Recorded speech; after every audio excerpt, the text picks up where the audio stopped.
Vamos lá, mesa redonda pela Itatiaia, de volta no Domingo Esportivo da Itatiaia, último bloco, e o assunto é o assunto da semana, a seleção brasileira, vendo Carlo Ancelotti dizer sim ao Real Madrid. Ele renovou seu contrato com o Real Madrid, permanece até o fim de 2026, pelo menos contratualmente.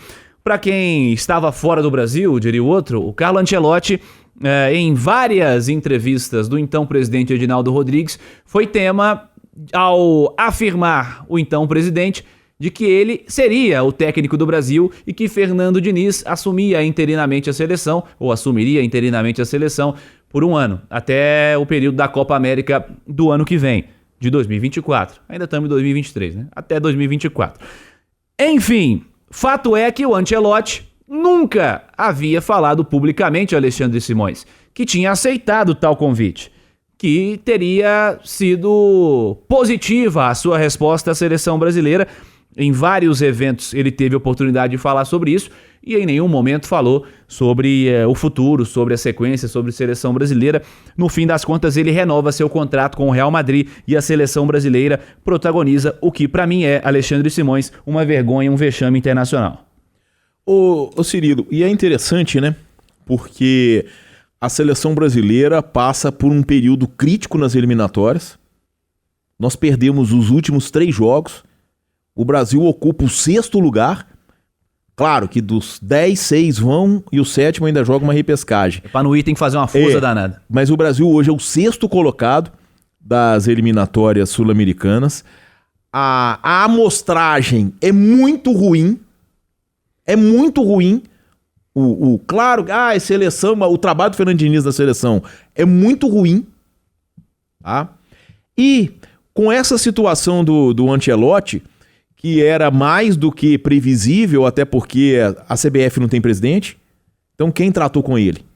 Né? Já existe o bastidor de que o próprio Edinaldo teria liberado o Ancelotti, porque se o contato foi dele, né? Ele não tá lá mais? Então... E possivelmente ele não vai ser candidato à presidência? Né? A gente não tem sabe... que saber se vai conseguir, tem que saber como vai ser a eleição. A gente precisa, como eu disse no início, a gente precisa esperar o 8 de janeiro, né? Pra saber quando a FIFA vai chegar aí. Porque o 8 de janeiro é que a FIFA vem aí com a Conmebol para entender essa situação do futebol brasileiro, que teve uma interferência da Justiça Comum que o Estatuto da FIFA proíbe. Então, pelo Estatuto da FIFA, é o quê? É a suspensão da CBF. E a suspensão da CBF acarretaria na não participação dos clubes brasileiros em competições internacionais, então todo mundo fora de Copa Sul-Americana, Copa Libertadores e da Recopa Sul-Americana, que o Fluminense decide com a LDU do Equador, a seleção brasileira fora das eliminatórias e fora da Copa América do ano que vem, que é nos Estados Unidos, né? Fora das eliminatórias é o famoso Isso. Fora da Copa do Mundo. Fora da Copa do Mundo, pela primeira vez na história. Então a situação é crítica e eu acho que essa decisão do Ancelotti de acertar, de prorrogar com o Real Madrid até a temporada 25-26, então quer dizer, o contrato dele acaba quando começa a Copa do Mundo ou a preparação para a Copa do Mundo, né, é simplesmente uma consequência de tudo o que a gente está vivendo. Só que preocupa o futuro da seleção brasileira. Eu não vejo o Fernando Diniz com perfil para treinar a seleção brasileira. Entre os treinadores brasileiros, por exemplo, eu acho que o Dorival Júnior tem muito mais capacidade para esse cargo do que o próprio Fernando Diniz, embora também não seja o... A verdade, Cirilo, é que se bobear, a gente vai debater, rodar e vai chegar à conclusão de que o nome é o Tite. Cara, assim, saudades do Tite eu tenho toda vez que eu vejo a seleção brasileira, né? Volta, vem viver outra vez ao nosso lado, Tite. O Tite... Larga esse Flamengo aí. Eu era feliz e não sabia. Era feliz e não sabia. O Tite fazia as eliminatórias parecerem... Amistoso. Amistoso. Porque a eliminatória de Copa é difícil, cara. Não é fácil, mas parecia era muito fácil. Parecia aqueles jogos dos amistosos de pré-temporada dos europeus, né? Quando os grandes times pegam a equipe da 6ª divisão. Parecia o Dida em disputa de pênalti contra o Colo-Colo. Uma facilidade danada. Agora, pra mim tá muito claro. Eu tô vendo muita gente rindo do Edinaldo e tal, mas pra mim tá muito claro que havia sim um acerto. Ancelotti e Edinaldo. Uma palavra, né? Cara, é muito coincidência. O Edinaldo foi destituído Ele tentou uma vez voltar, não conseguiu, via justiça, tentou uma segunda, não conseguiu. Falou, tem uma terceira tentativa agora, tá com o Gilmar Mendes lá, quer ver o que vai acontecer. Ele já viu que não vai, falar, você tá liberado, esquece, renova. Tudo que a gente conversou não vai valer, porque não vai ser eu, não sou eu. Eu não posso te garantir nada do que foi conversado. Eu acho que pode ter, inclusive, acho que isso é um argumento muito plausível. Só acho burro, né? Você tentar apalavrar com o técnico do Real Madrid e falar pra todo mundo que você tá apalavrado com ele, sendo que ele tem contrato lá. Mas ele precisava dar juridicamente ele precisava dar uma satisfação, porque se ele não fala que ele tá apalavrado, como é que ele ia justificar um técnico interino ou a não contratação de um treinador, sabe? Então, assim, não tô dizendo que esteja certo ou errado, mas é tentando entender o cenário. Outra coisa, precisa definir pra ontem se o Diniz vai ser efetivado ou não. O Diniz não pode mais continuar sendo interino. E aí não é nenhuma questão de querer que seja o Diniz ou não. Vamos trazer para conversa o Scaloni. Os primeiros 21 jogos do Scaloni, à frente da seleção da Argentina, Scaloni campeão do mundo. Sabe quantos foram amistosos? 15 dos 21 primeiros jogos. 15 foram amistosos. Sabe quantos foram o Diniz? O Diniz já pegou a seleção jogando eliminatória. O Diniz não teve amistoso, não teve tempo pra trabalhar, pra testar, não teve nada. E dirigindo um time que estava na reta final de Libertadores. Exatamente. Então, precisa definir pra ontem, vai ser o Diniz ou não vai. Agora, quem vai definir isso? Nem definir pode, porque não existe ninguém mandando na CBF, então não há definição. Não vai ser o Zé Perdiz do STJD que vai definir isso. Não é nem questão mais de perfil, se o Diniz é o ideal, se não é, se é o Dorival, se é o Renato Gaúcho. Eu até acho que o Renato Gaúcho seria um ótimo nome. Mas não tem gente pra definir, porque quem vai definir isso? A pessoa não existe, né? Não é a Rádio Itatiaia que vai definir, não é a TV Globo que vai definir, não é o Galvão Bueno que vai definir, e não é o cidadão que tá lá à frente da CBF, que ele não tem estofo e nem condição de definir quem vai ser o técnico da seleção brasileira pra Copa do Mundo. Então, é preciso definir primeiro quem vai mandar na CBF.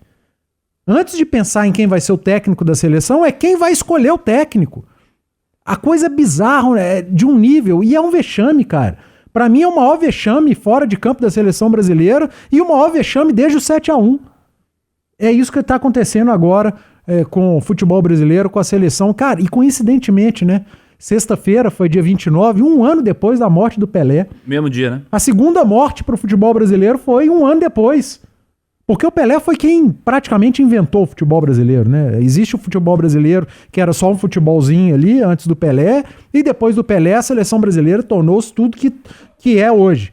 Aí, de repente, um ano depois da morte do Pelé, a segunda morte do futebol brasileiro, né? Que é um vexame extracampo sem precedentes. O negócio foi tão vexatório, cara, que hoje, domingo, parece que a notícia foi hoje. Tá quente ali na pele ainda, né? Edu, na sexta, no dia que o Ancelotti acertou a permanência no Real, eu fiz uma coluna em itatiaia.com.br falando exatamente isso. No dia do aniversário de um ano da morte do Pelé, o Ancelotti, o Real Madrid, dá o chapéu na CBF, que tem um treinador interino, um presidente interino, tá? O treinador da seleção interino é o treinador do time que na sexta-feira, sem ser a passada agora, né, anteontem, na outra, estava decidindo o Mundial, tomou de 4-0 com o City tirando o pé, e aí ele falou que foram 20 minutos fantásticos, parecendo que era torneio início, não Mundial de Clubes, né? Vocês viram os 20 minutos foram... Que 20 minutos ele dominou o campeão do mundo, né? Vocês viram a fala, no momento em que o Manchester City estava observando o Fluminense receber a medalha, premiação ali de vice-campeão mundial, o Guardiola foi flagrado perguntando ao Fernando Diniz, na leitura labial, conseguiram perceber, ele perguntou assim, como faz? Aí muita gente imaginou como faz para o Fluminense jogar desse jeito, e tal, e tal, como é que você faz para treinar a seleção brasileira e o Fluminense? Você não tem família? O Guardiola explicou isso na entrevista depois. Isso. Né? Como é que você faz para dar conta de fazer isso tudo? Aí você pega isso tudo, aí o Edu citou agora o Pelé, né? A história do futebol brasileiro é antes do Pelé e depois do Pelé. A gente teve antes o Leônidas da Silva, que é o primeiro grande craque internacional. Em 1930 lá teve o Fausto, a Maravilha Negra, um cara fantástico. O Zizinho, né? Que é o ídolo do Pelé, o cara da seleção da Copa de 50, mas é antes do Pelé e depois do Pelé. E o Pelé teve herdeiros. Né? O Pelé teve o Rivelino, teve o Zico, né? o Rivaldo. O atual herdeiro do Pelé, o atual herdeiro do Pelé É promoter, né? é o Neymar. Né? Promoter de Aí, festas. no dia em que o Ancelotti decidiu permanecer no Real Madrid na sexta-feira, onde estava o Neymar? No mar. Em alto mar. Não, em Nem- alto mar. nem- Em mar. alto mar. É. Nem Fazendo em alto mar. um cruzeiro extremamente cafona. Baranga, velho. Baranga. Baranga. Uma coisa de mau gosto, É. absurdo. É o 10 da seleção brasileira. É hein? o cara De muleta, herdeiro de do muleta. Pelé. Uma lesão grave. De Ele muleta. operou dia 2 de novembro ou 3 de novembro aqui em Belo Horizonte com o Dr. Rodrigo Lasmar, a lesão mais grave da carreira dele. O cara tava no como é que chama lá? O convés do navio, de muleta, dançando pagode, num cruzeiro. Aí é pra acabar, né? Gente, isso olha o cenário do futebol brasileiro. A CBF não tem presidente, a seleção não tem treinador. O nosso time, que ganhou a Libertadores, que é comandado pelo treinador interino da seleção, tomou 4-0 e falou que dominou 20 minutos e estava orgulhoso. E o nosso craque tá fazendo um cruzeiro com banda de pagode e de axé num navio. De muleta, de muleta. De muleta. Em recuperação. Aí agora eu te pergunto. É. Que cidadão em sã consciência largaria um dos maiores clubes do mundo, uma das instituições mais prestigiadas do mundo, que é o Real Madrid, onde ele tem a chave do que ele quiser, onde ele comanda o vestiário, onde ele é extremamente vitorioso, onde ele já sabe os caminhos, o time fazendo um bom campeonato espanhol, classificado para o mata-mata da Champions League. Que técnico em sã consciência largaria isso? Aí ele olha pra CBF, opa, CBF tá me querendo. Que chance boa, hein? Vou Mas eu acho que ele ia negociar com- largar. Não, calma. Não, em outras condições, Em outras né? condições. Eu acho que o que decidiu o Ancelotti foi o cruzeiro do Neymar. Na hora que ele viu aquele, ele falou, não, eu não vou. Mas Eu não vou imagina, embarcar nesse navio. imagina o Ancelotti hoje. Eu assino aqui com o Real Madrid ou eu não assino? Peraí, meu outro lado lá. ai. Vou ligar lá pro presidente. Ah, não Que tem. presidente? Não tem ninguém pra eu negociar a minha ida. O que negociou comigo tá fora. Não tá mais. Deixa eu pensar aqui, vou montar o time, meu principal craque. Ah, tá. O meu principal Tá no craque tá Cruzeiro, lá. Meu 10. No Deixa eu Cruzeiro ligar de pro meu 10 muleta. aqui pra Ô, saber se Nath, ele... vou ligar Sabe? pro treinador interino. Ah, não dá, ele tá na Arábia treinando o time Tá, dele ele no deve tá Mundial. preocupado. Fala, pô, O interino não consegue me dizer qual é a realidade, porque o interino tem outra realidade, que não é a seleção, não é o principal. Qual que é o time principal do Fernando Diniz? É o Fluminense, gente. É o Não é a empregador seleção principal brasileira. dele. E o Brasil tem amistosos importantes, a gente reclama a Tem, vida mas inteira. sim. A gente não Sim. consegue jogar contra europeus. Vai jogar Aí contra a Espanha. Vai ter amistosos espetaculares pela frente, a gente não sabe quem vai ser o técnico. Se vai ter técnico, quem que vai ser o presidente da CBF. E não sabe nem se vai ter um amistoso É. também. Mas, E aí, vai saber. Porque pode estar suspenso Pode e não proibir, pode. ué. Pode E Aí não aí vai ter a jogo, ué. CBF falou que zero surpresa, né, em o Ancelotti. É lógico, não tem surpresa nenhuma, gente. Porque o Ancelotti, em sã consciência, no cenário atual da seleção brasileira, ele não largaria o Real Madrid pra vir treinar o Brasil. Isso não existe. Já era difícil, o processo de convencimento do Ancelotti já deve ter sido difícil. Inclusive, tiro o chapéu pro Edinaldo, se ele conseguiu uma resposta positiva do Ancelotti, eu tiro o chapéu pro Edinaldo, porque o processo de convencimento, tudo bem, é a maior seleção do mundo, todo mundo queria treinar a seleção brasileira, mas a CBF hoje é uma entidade extremamente desprestigiada. A próxima entrevista que eu quero ouvir é do Edinaldo Rodrigues. Quando passar esse período conturbado de eleição da seleção, eu queria ouvir o Edinaldo falar sobre como se deu esse processo. Não sei se o Carlo Ancelotti vai falar publicamente sobre isso, mas eu acho que a mais aguardada entrevista desse começo de ano vai ser a do Edinaldo. Ele vai falar em determinado o momento. Ancelotti é muito inteligente, ele não precisa falar sobre isso. O Edinaldo poderia falar, eu também tenho essa curiosidade. Agora, uma das primeiras ações, né, do próximo técnico é encerrar de vez essa era Neymar. Chega, né? E olha, Tá claro. e olha que eu sou fã, acho que o cara tecnicamente muito acima da média. Cracaço. Cracaço de bola, mas não quer mais, gente. Já deu, tá Não muito quer. claro. A seleção brasileira não precisa desse tipo de profissional, cara. Acabou, passou. Aposte em outros. Tá muito claro que- Vini, Endrick chegando aí, Vitor Roque. Aposte em outros. A passagem do Neymar pela seleção brasileira profissional foi um grande fracasso. Em 2014 ele lesionou, em 2018 ele veio de lesão, em 2022 ele lesionou. Ele só conseguiu ganhar alguma coisa na seleção olímpica. Então, um grande fracasso, um desperdício, o Neymar com a camisa da seleção brasileira. Infelizmente, Edu. Edu, um grande abraço, feliz ano novo pra você, amigo. Para nós todos, um abraço, um 2024 cheio de realizações para todos vocês e principalmente para você, ouvinte e espectador da Itatiaia. Feliz ano novo, Natália Fiuza. Feliz ano novo, Cirilo, pra você, ao Edu, ao Simões, toda a nossa equipe e você que nos acompanha, sempre nos prestigia, que seja um próximo ano de muita saúde, de muita prosperidade pra todos. Alexandre Simões, grande abraço, feliz ano novo, Simões. Um abraço, feliz ano novo pra todo mundo, pra você, pro Edu, pra Nath. Muito juízo, galera. E amanhã, cedinho, tamo aqui, que tem Rádio Esportes. Então é muita gente. Amanhã eu não tô, não. Eu estou. Mas na terça eu tô. Eu Terça estou. e quarta estaremos na área. Não, Depois amanhã- é férias, tá? Amanhã. Ó, que rapaz. isso? De novo. Amanhã estou aí, Nosso 11h30. Neymar. 11h30 tem Rádio Esportes. Estarei em alto mar na É, quarta-feira. Cruzeiro do Cirilo.